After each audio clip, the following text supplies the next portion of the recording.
علیکم ورحمۃ اللہ وبرکاتہ۔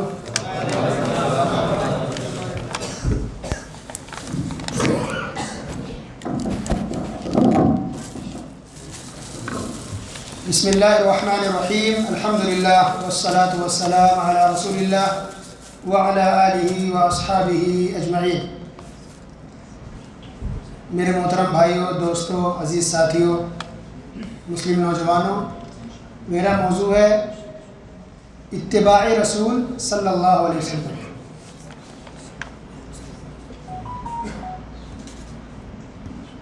اللہ سبحانہ و تعالیٰ نے ہم سب کو یہاں جمع ہونے کی توفیق دی اور علم سیکھنے کا موقع دیا۔ اس بات پر ہم اللہ تعالیٰ کے بہت ہی زیادہ شکر گزار ہیں، الحمدللہ۔ اللہ تعالیٰ کے شکریہ کے بعد جمعیت الدعوہ بتھا کے ذمہ دار، مدیر، دعات حضرات، ان سب کے بھی شکر گزار ہیں جنہوں نے محنت کی، کوشش کی اس پروگرام کے لیے۔ اللہ تعالیٰ ان سب کی محنت کو قبول فرمائے، آمین۔ اگرچہ یہ پروگرام تقریباً 1 سے 1.5 گھنٹے کا ہوتا ہے یا آدھے گھنٹے کا ہوتا ہے، لیکن اس کے لیے محنت کئی گھنٹے کی جاتی ہے، بلکہ کئی دن کی محنت کے بعد ایک پروگرام طے پاتا ہے۔ تو اللہ تعالیٰ ان سب کی محنت کو قبول فرمائے، آمین۔ اور آپ سب کا بھی شکریہ، اپنا قیمتی وقت نکال کر کے ڈیوٹی سے یا آرام کو جو وقت ہے وہ نکال کر کے یہاں اللہ کے دین کو سیکھنے کے لیے آئے ہیں۔ اللہ تعالیٰ آپ سب کی محنت کو قبول فرمائے، آمین۔ جیسا کہ آپ سب جانتے ہیں کہ اللہ رب العالمین نے تمام انسانوں کو اپنی عبادت کے لیے پیدا کیا ہے۔ وَمَا خَلَقْتُ الْجِنَّ وَالْإِنسَ إِلَّا لِيَعْبُدُونَ۔ سورہ ذاریات کی آیت اللہ نے کہا کہ میں نے جنات کو اور انسانوں کو صرف اور صرف اپنی عبادت کے لیے پیدا کیا ہے، اور عبادت صرف اللہ کی ہونی چاہیے۔ اسی کو کہتے ہیں توحید، جس پر بھی جو سعودی شخص تھے انہوں نے بیان کیا کہ توحید کی حفاظت کرنا، عقیدے کی اصلاح کریں، کیونکہ اگر ہم عبادت کر رہے ہیں لیکن شرک بھی کر رہے ہیں، عبادت کر رہے ہیں، عبادت کے اندر توحید نہیں ہے، تو ایسے عمل کو اللہ تعالیٰ قبول نہیں فرماتا، پھر ساری عبادتیں، عمرہ، حج، نماز سب برباد ہو جائے۔ اللہ تعالیٰ نے کہا الذین آمنوا ولم یلبسوا ایمانہم بظلم اولئک لہم الامن وہم مہتدون، کہ جو لوگ ایمان لائے اور اپنے ایمان میں شرک کو ملایا نہیں، مکس نہیں کیا، خالص توحید پر جمے رہے، تو ایسے لوگ ہدایت یافتہ ہیں۔ تو سب سے بڑی جو بات ہے مسلمان کی وہ توحید، یعنی ایک اللہ کی عبادت کرنا، اللہ کی عبادت میں کسی کو شریک نہیں کرنا، نہ اللہ کی ذات میں، نہ صفات میں، نہ افعال میں، کسی کو ملانا نہیں ہے، اس کو کہتے ہیں توحید۔ تو کسی بھی عبادت کے قبول ہونے کے لیے پہلی شرط یہ کہ توحید، یعنی ایک اللہ کے لیے بات کریں گے تو اللہ قبول کرے گا۔ دوسری شرط یہی کہ اس عبادت کو رسول اللہ صلی اللہ علیہ وسلم کے طریقے پر کیا جائے۔ تو توحید، اس کے ساتھ نبی کا طریقہ صلی اللہ علیہ وسلم۔ تو اگر کوئی انسان شرک نہیں کر رہا، توحید اس کے اندر ہے، ایک اللہ کی بات کر رہا ہے، لیکن طریقہ نبی کا نہیں ہے، وہ اپنا ہے، منمانی ہے، باپ دادا کا ہے، لوگ کرتے آ رہے ہیں، اگر اس طرح سے اگر اپنی عبادت کی اللہ قبول کرے گا؟ نہیں۔ تو توحید کے ساتھ ساتھ سنت کی اتباع یہ ضروری ہے، یعنی ہر عبادت، ہر نیک کام اللہ کے رسول صلی اللہ علیہ وسلم کے طریقے پر کرنا پڑے گا۔ یہ دو چیزیں ہوگی تو ہی اللہ عمل کو قبول کرے گا۔ تو ہر عبادت، ہر طریقہ نبی کا ہونا چاہیے۔ یہی میرا موضوع ہے کہ اتباع رسول صلی اللہ علیہ وسلم۔ تو رسول کی اتباع کرنا یعنی نبی کی پیروی کرنا، نبی کو فالو کرنا، نبی کے طریقے پر چلنا، ہر معاملات میں، ہر چیز میں۔ عقیدہ ہو وہ بھی نبی کا طریقہ ہونا چاہیے کہ عقیدہ ہم کیسا رکھیں۔ عبادت نبی کے طریقے پر کریں گے، چاہے جو بھی عبادت ہو، مالی ہو، بدنی ہو، یا مالی بدنی دونوں ہو، ساری عبادتیں چھوٹی ہوں یا بڑی ہوں، ہر عبادت میں دیکھیے کہ نبی نے اس عبادت کو کیسے کیا ہے۔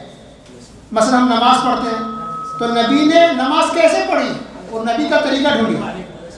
یہ نہیں کہ ہمارے خاندان میں کیا ہو رہا ہے، گاؤں میں کیا ہو رہا ہے، ملک میں کیا چل رہا ہے، ہماری کتاب میں کیا لکھا ہے، حضرت نے کیا فرمایا، نہیں۔ اللہ ایسی بات قبول نہیں کرے۔ پوری نماز سنت طریقے پر ہونی چاہیے، نبی نے فرمایا صلو کما رأیتمونی اصلی، کہ نماز ایسے پڑھو جس طرح سے تم نے مجھے نماز پڑھتے ہوئے دیکھا ہے۔ تو ساری نماز بھی اور ساری عبادتیں بھی نبی کے طریقے پر اگر کریں گے تبھی جا کے اللہ قبول کرے گا، ورنہ اللہ تعالیٰ ایسی بات قبول نہیں کرے۔ تو قرآن میں درجنوں آیتیں ایسی ہیں جس میں مسلمانوں کو حکم دیا گیا ہے کہ مسلمان نبی کی اتباع کرے، سنت کی پیروی کرے، سنت کو زندہ کرے، سنت پر عمل کرے۔ تو اتباع سنت یہ اسلام کا بنیادی حصہ ہے۔ اللہ رب العالمین نے سورہ آل عمران آیت نمبر 31 میں ارشاد فرمایا قل ان کنتم تحبون اللہ فاتبعونی یحببکم اللہ ویغفر لکم ذنوبکم واللہ غفور رحیم۔ کہ نبی کہیے اگر تم لوگ اللہ تعالیٰ سے محبت کرتے ہو تو میری پیروی کرو، اگر میری پیروی کرو گے تو اللہ بھی تم سے محبت کرے گا، اللہ تمہارے گناہوں کو معاف فرما دے گا، بے شک اللہ تعالیٰ بخشنے والا رحم کرنے والا ہے۔ اس آیت سے معلوم ہوا کہ صرف اللہ کی سے محبت کرنا اور نبی سے محبت کرنا صرف یہ کافی نہیں ہے، بلکہ اتباع کرنا یعنی اللہ اس کے رسول کی بات کو ماننا یہ ضروری ہے۔ صرف دعویٰ کرنے سے، نعرہ لگانے سے، جھنڈا لٹکانے سے، سڑکوں پر نکلنے سے فائدہ نہیں ہوگا۔ دل میں محبت ہو اور نبی کا طریقہ۔ تو اللہ نے اگر محبت کا دعویٰ کرتے ہو تو اے نبی کہیے کہ میری پیروی کرو، یعنی نبی کے طریقے پر چلو۔ تو اگر نبی کے طریقے پر چلو گے، بہت بڑی بات کہی ہے یاد کرنے کہ انسان اللہ سے محبت کرے، یہ بڑی بات نہیں ہے۔ اگر اللہ آپ سے محبت کرے یہ بڑی بات ہے نا، کہ اگر اللہ سے محبت کرنے لگے اس کا مطلب کامیاب ہوں گے، اللہ سے خوش ہے۔ تو اللہ آپ سے محبت کب کرے گا؟ جب اللہ کے نبی کی سنت پر آپ چلیں گے۔ زندگی کے ہر معاملے میں نبی کی سنت کیا ہے، نبی کا طریقہ میں بتا۔ ہم کیا کرتے آ رہے ہیں، باپ دادا میں کیا ہو رہا، کتابوں میں کیا لکھا، فلاں نے کیا لکھا، چھوڑ دے سکتا ہے۔ نبی کا طریقہ بتا دیا بس، بات ختم۔ ٹھیک ہے؟ تو اگر نبی کے سنت پر اگر عمل کریں گے ہر معاملات میں، ہر چیز میں، تو اللہ ہم سے محبت کرے گا اور سنت کی برکت سے اللہ ہمارے گناہ کو بخش دے گا۔ اللہ تو مغفرت بھی اللہ کرتا ہے نبی کی سنت پر عمل کرنے کی وجہ سے۔ اس طرح سے اور بھی بہت ساری آیات کے اندر اللہ رب العالمین نے نبی کی سنت پر چلنے کا، نبی کی سنت کو فالو کرنے کا حکم دیا۔ سورہ حشر کے آیت نمبر 7 میں اللہ نے کہا وَمَا آتَاكُمُ الرَّسُولُ فَخُذُوهُ وَمَا نَهَاكُمْ عَنْهُ فَانْتَهُوا۔ کہ لوگوں جو کچھ تمہیں رسول نے اس کو لے لو، اور جس سے روک دیں اس سے رک جاؤ۔ یہ اسلام ہے۔ اسلام کے ہر معاملے میں، ہر چیز میں مسلمان کو دیکھے کہ نبی کا طریقہ کیا ہے، طریقے محمدی کیا ہے، محمدی طریقہ بتا۔ Made in Pakistan, made in India, made in Bangladesh نہیں چلے۔ کون سا چلے گا؟ جو رسول اللہ صلی اللہ علیہ وسلم نے طریقہ بتایا ہے وہ چلے گا۔ تو ہر جگہ نبی کے طریقے فالو کرنا ضروری ہے۔ آگے اللہ نے کہا قل اطیعوا اللہ والرسول، اے نبی کہیے کہ لوگوں اللہ کی اطاعت کرو اور رسول کی اطاعت کرو، یعنی اللہ سے رسول کی بات کو مانو، ان کے طریقے پر چلو۔ فَإِن تَوَلَّوْا، اگر تم نبی کے طریقے کی محبت کرو گے، فَإِنَّ اللَّهَ لَا يُحِبُّ الْكَافِرِينَ، تو اللہ تعالیٰ کافروں کو پسند نہیں کرتا۔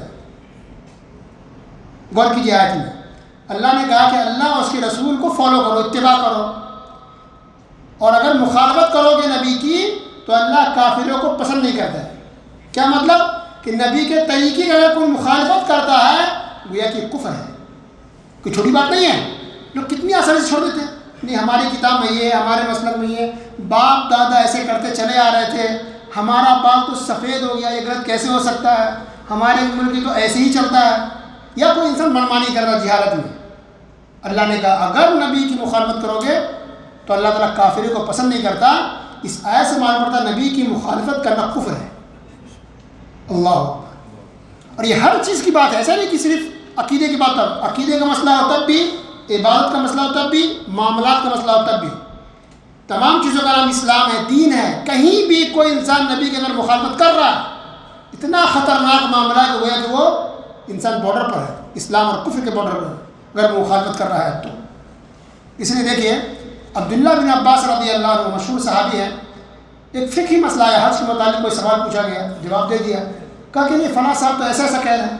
تو وہ بھڑک گئے کہ میں تمہیں کہہ رہا ہوں کہ اللہ کے رسول صلی اللہ علیہ وسلم نے ایسا کہا، نبی کی حدیث سنا رہا ہوں، تم کہہ رہے ہو فلاں نے ایسا کہا، فلاں نے ایسا کہا.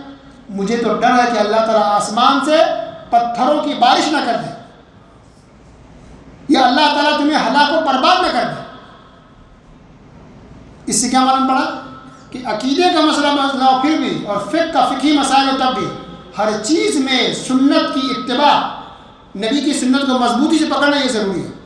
التمسک بالکتاب والسنہ سے کہتے ہیں کہ قرآن حدیث کو مضبوطی سے پکڑنا ہر معاملات میں فرض ہے مسلمانوں پر. کوئی انسان فقہ کا مسئلہ لے کے ہلکے میں نہ لے کہ فقہی مسائل ہے تو فروعی مسائل ہے. ایسا علماء نے کبھی فرق نہیں کیا کہ فروعی مسائل میں آپ جو چاہو کر لو، منمانی کر لو، سنت کو سائڈ میں کر دو. ایسا کسی بھی بڑے عالم کی بات نہیں کہی، سب ڈرتے تھے، خوف کھاتے تھے. امام مالک رحمہ اللہ اتنے بڑے عالم، اگر صحابی کی اگر بات کر لیں تو ابوبکر صدیق رضی اللہ عنہ اتنے بڑے صحابی، بلکہ نبیوں کے بعد سب سے اونچا رتبہ کس کا ہے؟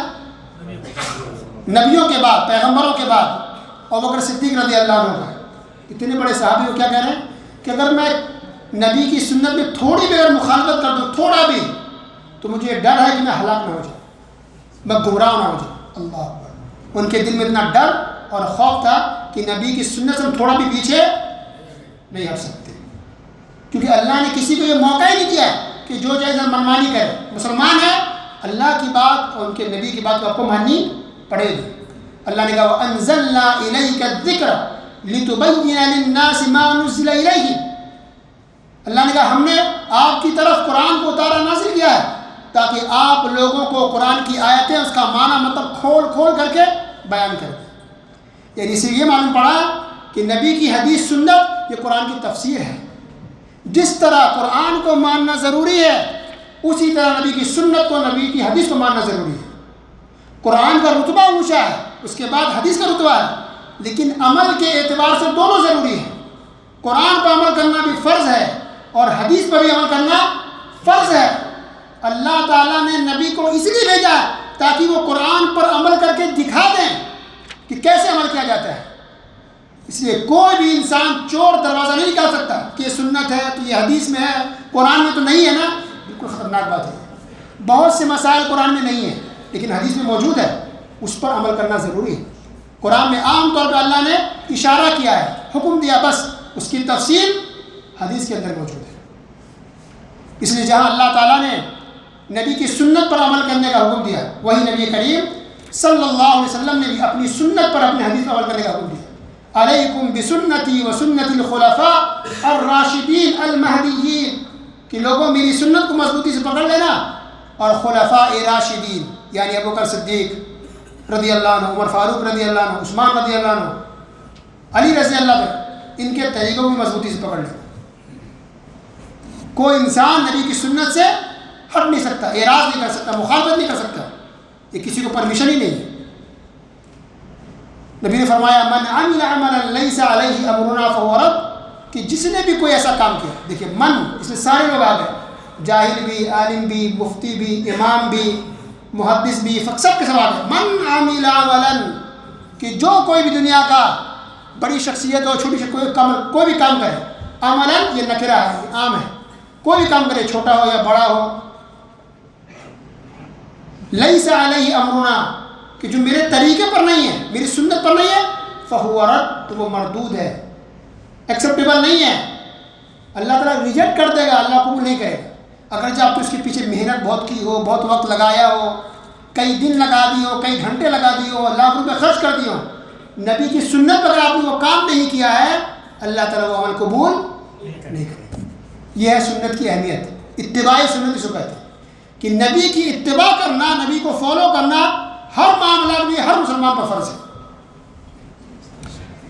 صحیح بخاری کی حدیث ہے، نبی کریم صلی اللہ علیہ وسلم نے فرمایا کل امتی یدخلون الجنہ الا من ابا، کہ میری امت کے سارے لوگ جنت میں داخل ہوں گے سوائے اس کے جو انکار کر دیں.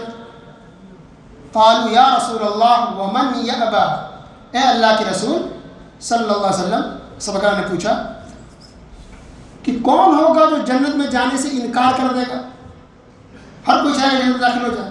تو نبی نے وضاحت فرمائی کہ اصل میں دیکھو بات یہ ہے کہ من اطاعنی دخل الجنہ، کہ جو میری اتباع کرے گا، میری سنت پر عمل کرے گا تو ایسا انسان جنت میں داخل ہوگا.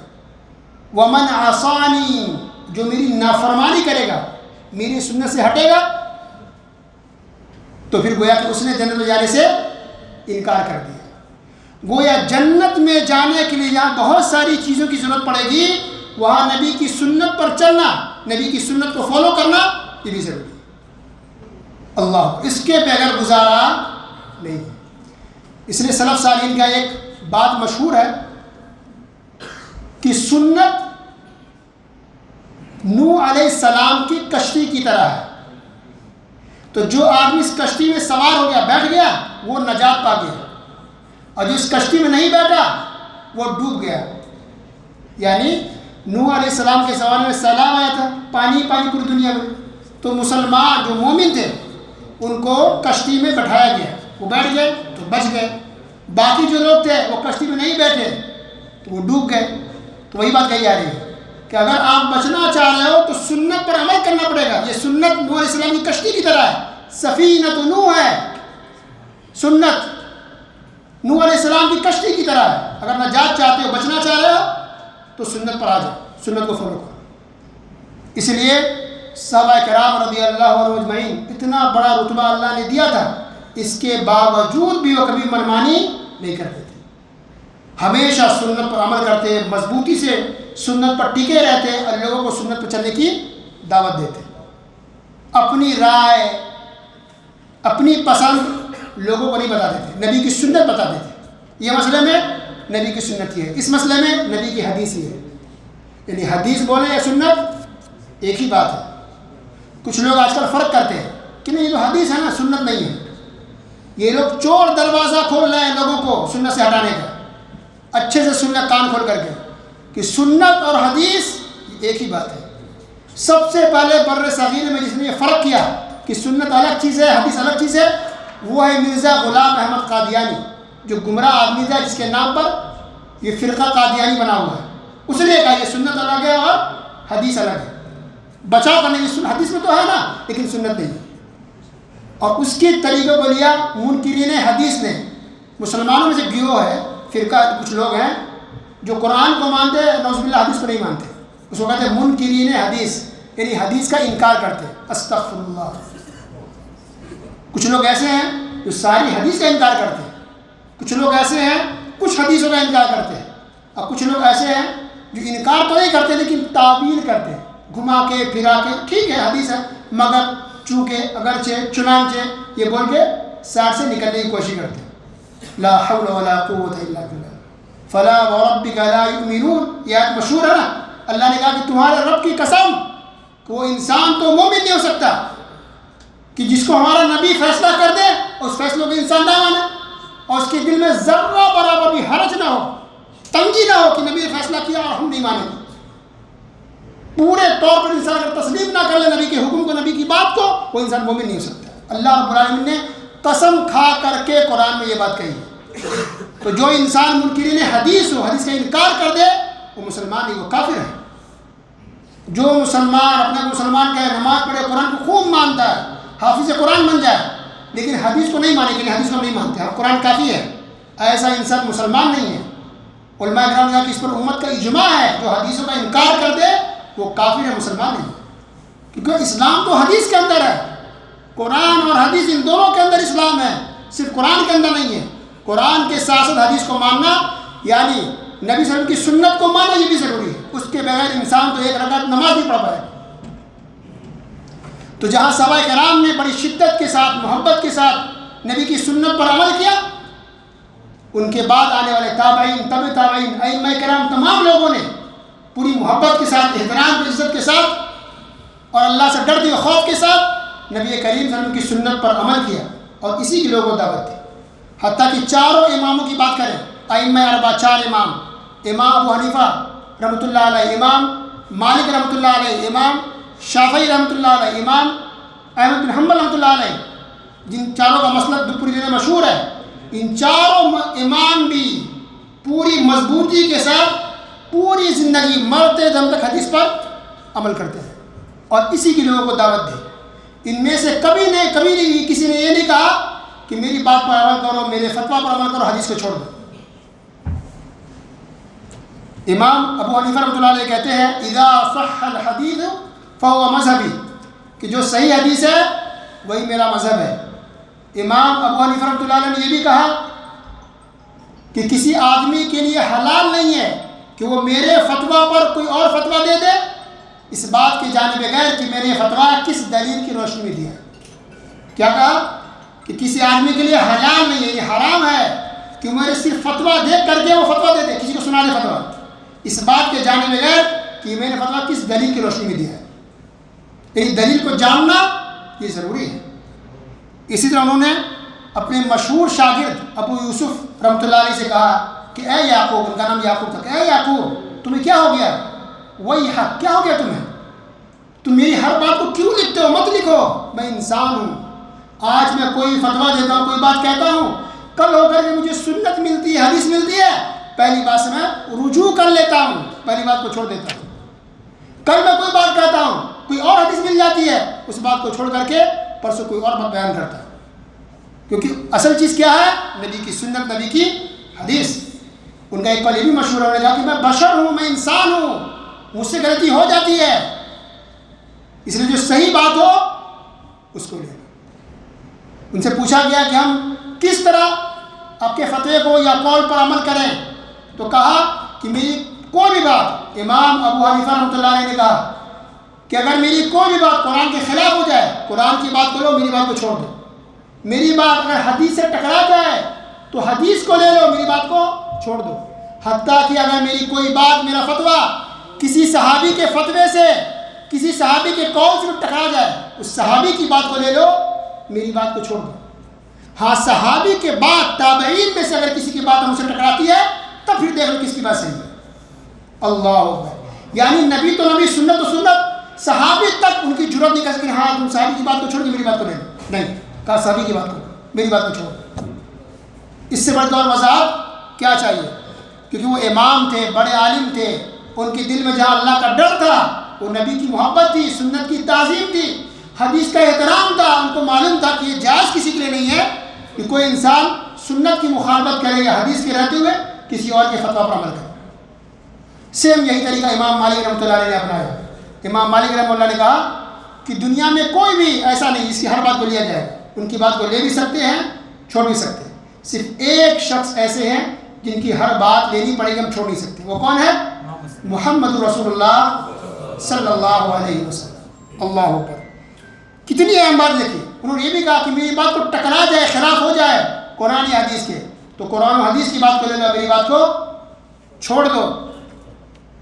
اس سے واضح بات اور کیا چاہیے؟ اسی طرح سے امام شافعی تیسرے امام ہیں پیدائش کے حساب سے دیکھیں تو امام شافعی رحمۃ اللہ نے کہا، ان کی بات اور بھی ہم سختی سے انہوں نے کہی بات، کہ اگر میری کوئی بات قرآن یا حدیث کے خلاف ہو جائے تو میری بات کو دیوار پر مار دو۔ یہ لفظ ان کا ہے، جدار، فَضْرِبُوا قَوْلِي الْحَائِطِ، میری بات کو دیوار پر مار دو اور حدیث کی بات کو لے دو۔ اللہ اکبر، کتنی بڑی بات ہے۔ کہا کوئی بھی بات آ جائے، دیکھو اگر میچ کر جائے، قرآن کے مطابق ہو جائے، میچ کر جائے تو لے لو، اگر میری کوئی بات ٹکرائے تو میری بات کو چھوڑ کر کے قرآن اور حدیث کی بات کو لے دو۔ ایک شخص نے ایک حدیث بیان کی کہ ایسی حدیث ہے، اور پھر پوچھ لیا کہ امام صاحب آپ کیا کہتے ہیں اس حدیث کے بارے میں؟ تو غصہ بھی ہوئے اور ڈر بھی گئے، پریشان بھی ہو گئے، کچھ دیر رک گئے، کہا کہ کیسی بات کر رہے ہو، نبی کی حدیث موجود ہے، پھر پوچھ رہے ہو کہ آپ کی کیا رائے ہے، آپ کا کیا فتویٰ، آپ کیا کہتے ہیں؟ یعنی میری جرات ہو سکتی ہے کہ حدیث کے رہتے میں کچھ کہوں؟ اگر حدیث کے رہتے ہو میں کچھ کہہ دوں الگ تو سمجھ جاؤ کہ اس میں پاگل ہو گیا۔ اللہ، اتنے بڑے امام صاحب نے اس طرح کی بات کہی تو ڈانٹا بھی سامنے آنے، کہا کہ حدیث کے رہتے نہیں پوچھنا کہ میری کیا رائے ہے اور میرا کیا فتویٰ ہے، میری بات کو دیوار پر مارو۔ اس سے کئی اقوال موجود ہیں۔ اسی طرح امام احمد بن حنبل رحمۃ اللہ علیہ جو چوتھے امام ہیں ان چاروں میں سے، تو ان کا بھی اس طرح قول موجود ہے، کہا لا تقلدنی، لوگوں میری تقلید مت کرو، ولا مالکن، امام مالک کی بھی تقلید مت کرو، ولا الشافعی، امام شافعی کی بھی تقلید مت کرو، ولا الاوزاعی، امام اوزاعی کی بھی تقلید مت کرو، امام اوزاعی امام مالک کے بھی استاد تھے، ولا الثوری، امام ثوری کی بھی تقلید مت کرو، یہ بہت بڑے امام تھے اس زمانے کے. خذوا العلم من حیث اخذوا، علم وہاں سے لو جہاں سے ان لوگوں نے لیا ہے، یعنی کیا ہے؟ قرآن اور حدیث. تو اس طرح سے ائمہ کرام نے پورے طور پر لوگوں کو، امت کو سنت پر جمع کیا ہے، سنت پر، حدیث پر عمل کرنے کی دعوت دی پوری زندگی.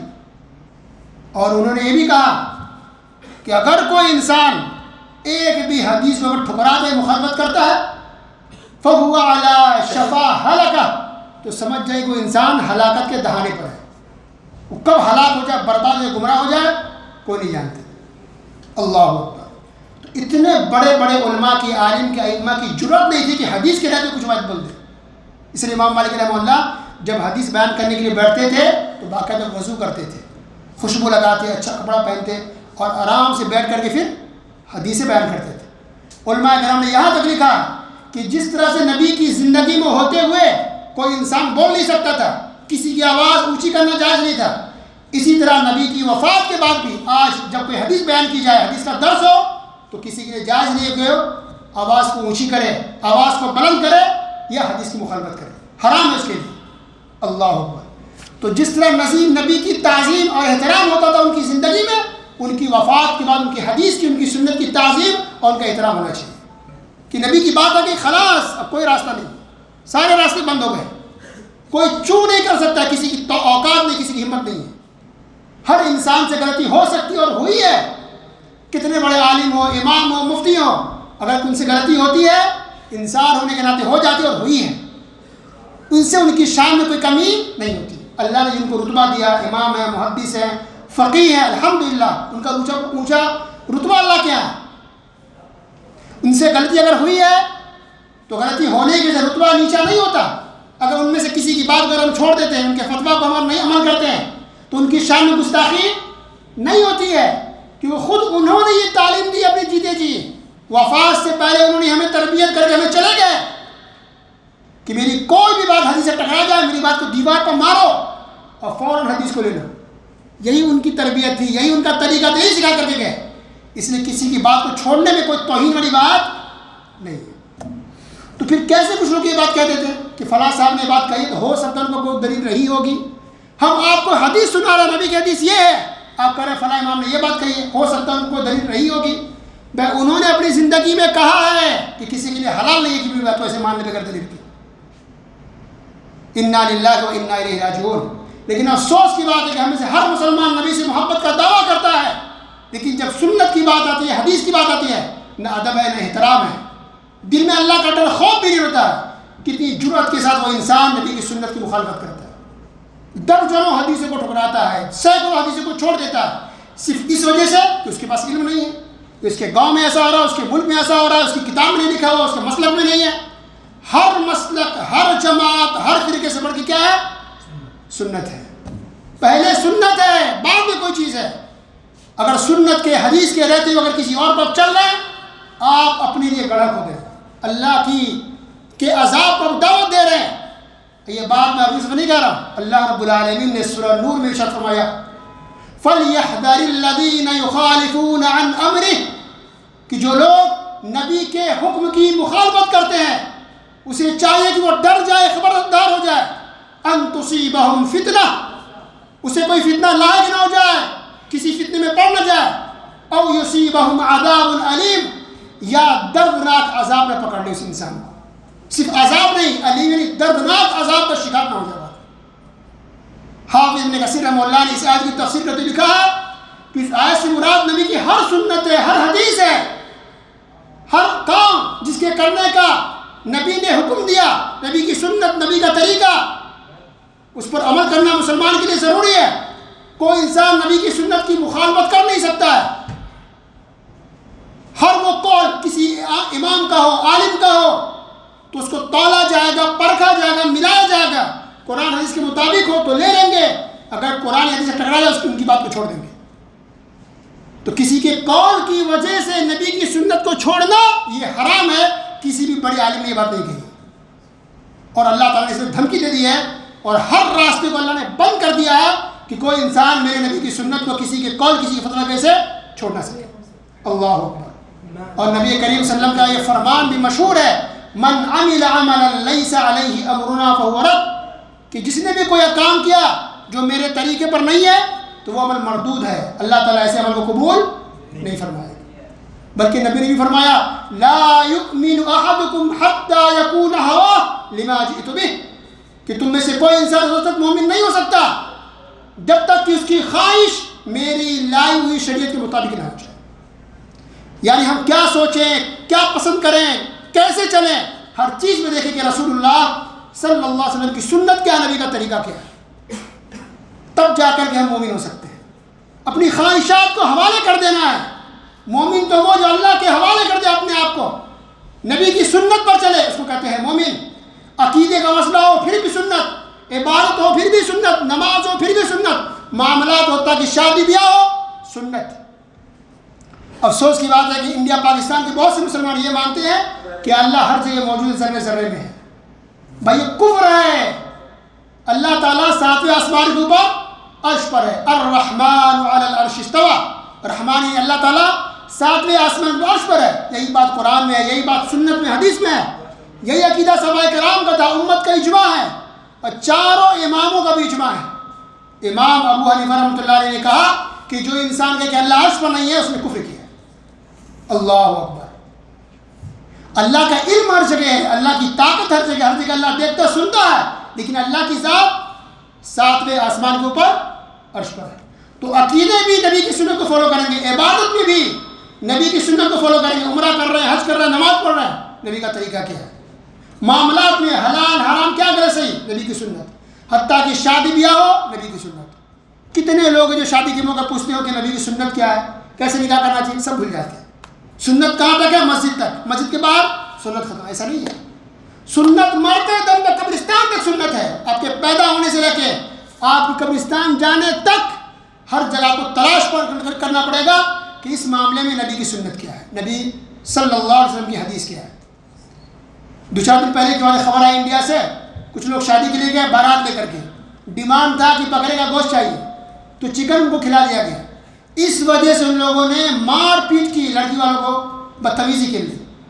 لا حول ولا قوت الا باللہ. پہلی بات بھائی بارات جانا ہی غلط ہے, اسلام کا طریقہ نہیں ہے. نبی نے شادی کی, کتنے بارات لے گئے, ایک بارات بھی نہیں, ایک بھی شادی میں نہیں, بارات جانا ہی غلط. اور پھر کوئی مہمان بھی اگر چاہے مہمان بن کے نمک روٹی جو کھلاتے. نبی نے پوری زندگی یہ ستو, یہ روٹی, بڑی مشکل سے روٹی چاول ملتی تھی, ایسے ہی گزار دی بھوک میں, اور آپ کو چکن مل رہا تو برا لگ رہا, یہ مار پیٹ کرے, یہ بھی سنت ہے. کتنے بے شرم ہیں یہ لوگ کہ ڈیمانڈ کر کے کھانا مانگتے ہیں, اور ویسا نہ ملنے پر لڑائی کرتے ہیں, اور کہتے ہیں کہ اسلام خطرے میں ہے, مسلمان خطرے میں ہے, تو دشمن مار رہا ہے.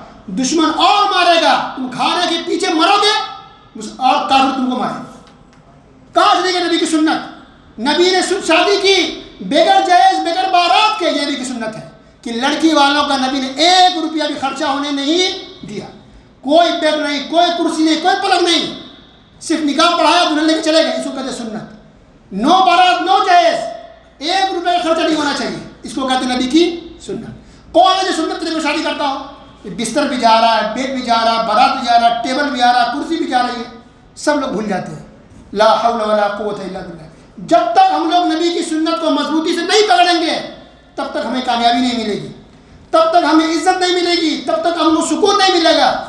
یہ بھی ایک طرح کا اللہ سے عذاب ہو سکتا ہے کہ کافر ہمیں ستائے, ہمیں پریشان کرے اور ہمارا جینا حرام کر دے.